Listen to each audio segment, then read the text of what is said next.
salam sejahtera bagi kita semua. Kembali lagi dengan saya, Siti Nur Aminah, mahasiswi akuntansi Fakultas Ekonomi dan Bisnis Universitas Muhammadiyah Tangerang. Melanjutkan pembahasan sebelumnya, di sini saya akan merangkum dari 2 materi yang sudah saya jelaskan kemarin. Jadi kita bisa nyimpulin apa sih yang dimaksud dengan metodologi penelitian secara komprehensif dan sistematis. Pengertian metode penelitian adalah suatu cara yang dipilih untuk menyelesaikan suatu masalah.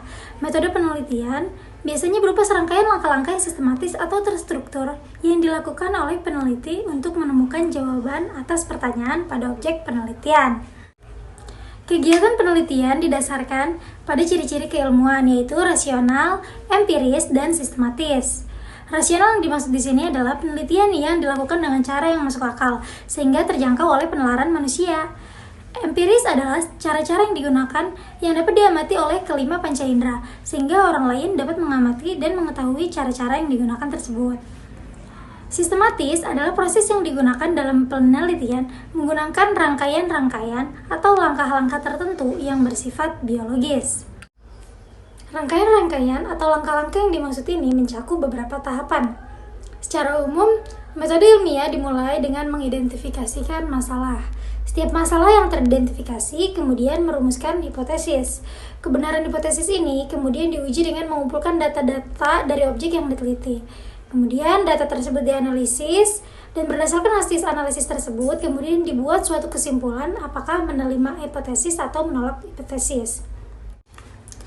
Masuk ke tahapan yang pertama, yaitu identifikasi masalah. Apa sih yang dimaksud dengan masalah penelitian? Masalah penelitian dapat dinyatakan dalam 2 bentuk. Yang pertama, kalimat tanya, dan yang kedua, kalimat tujuan.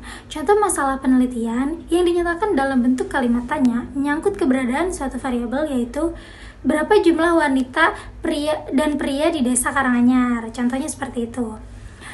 Tahapan selanjutnya adalah perumusan hipotesis. Hipotesis dapat diartikan sebagai pernyataan statistik tentang parameter populasi dalam penelitian. Hipotesis diartikan sebagai jawaban sementara rumusan penelitian.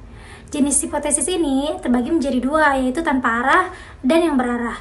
Contoh hipotesis tanpa arah yaitu kualitas audit mempengaruhi kualitas laporan keuangan. Contoh hipotesis berarah adalah kualitas audit berpengaruh positif pada kualitas laporan keuangan.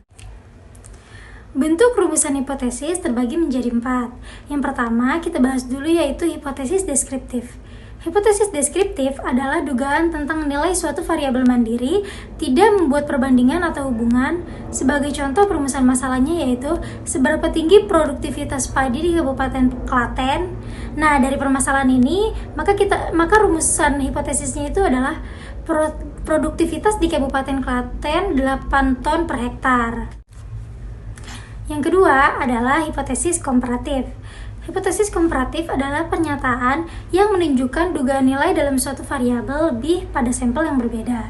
Contoh rumusan masalah komparatif ini adalah, adakah perbedaan kualitas bahan kerudung A dengan kerudung B? Nah, hipotesis yang didapat adalah tidak terdapat perbedaan kualitas bahan kerudung A dengan kerudung B. Jenis hipotesis selanjutnya adalah hipotesis hubungan. Hipotesis hubungan atau asosiatif adalah suatu pernyataan yang menunjukkan dugaan tentang hubungan antara 2 variabel atau lebih. Contoh rumusan masalahnya adalah, adakah hubungan antara gaya kepemimpinan dengan efektivitas kerja? Nah, contoh hipotesis yang didapat adalah tidak ada hubungan antara gaya kepemimpinan dengan efektivitas kerja. Selanjutnya yang terakhir adalah hipotesis kausal atau sebab akibat. Hipotesis kausal adalah suatu pernyataan yang menunjukkan dugaan tentang pengaruh 2 variabel atau lebih.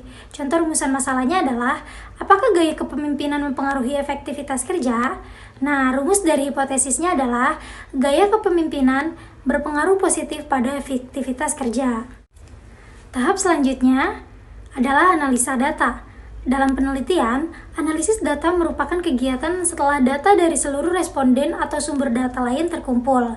Tujuan dari analisis data ini adalah untuk dapat mendeskripsikan data sehingga bisa dipahami, lalu untuk membuat kesimpulan atau untuk menarik kesimpulan mengenai karakteristik populasi berdasarkan data yang didapatkan dari sampel sebelumnya. Biasanya ini dibuat berdasarkan pendugaan dan pengujian hipotesis. Kegiatan dalam analisis data terbagi menjadi 5. Yang pertama adalah mengelompokkan data berdasarkan variabel dan jenis responden. Selanjutnya yang kedua adalah mentabulasi data berdasarkan variabel dari seluruh responden. Yang ketiga, menyajikan data tiap variabel yang akan diteliti. Selanjutnya melakukan perhitungan untuk menjawab rumusan masalah. Dan yang terakhir, melakukan perhitungan untuk menguji hipotesis yang diajukan. Teknik analisis data dalam penelitian menggunakan statistik.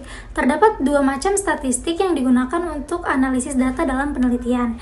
Yang pertama, statistik deskriptif, dan yang kedua, statistik inferensial.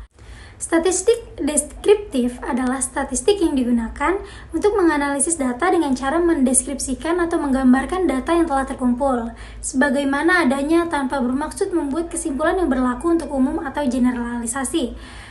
Penelitian dilakukan pada populasi tanpa diambil sampelnya jelas akan menggunakan statistik deskriptif ini dalam analisanya.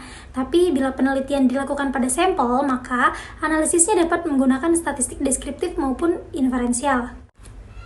Statistik deskriptif dapat digunakan bila peneliti hanya ingin mendeskripsikan data sampel dan tidak ingin membuat kesimpulan yang berlaku untuk populasi di mana sampel diambil.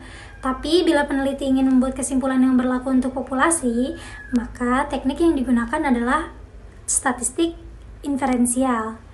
Biasanya, suatu kesimpulan dari data sampel yang akan diberlakukan untuk populasi itu mempunyai peluang kesalahan dan kebenaran yang dinyatakan dalam bentuk persentase.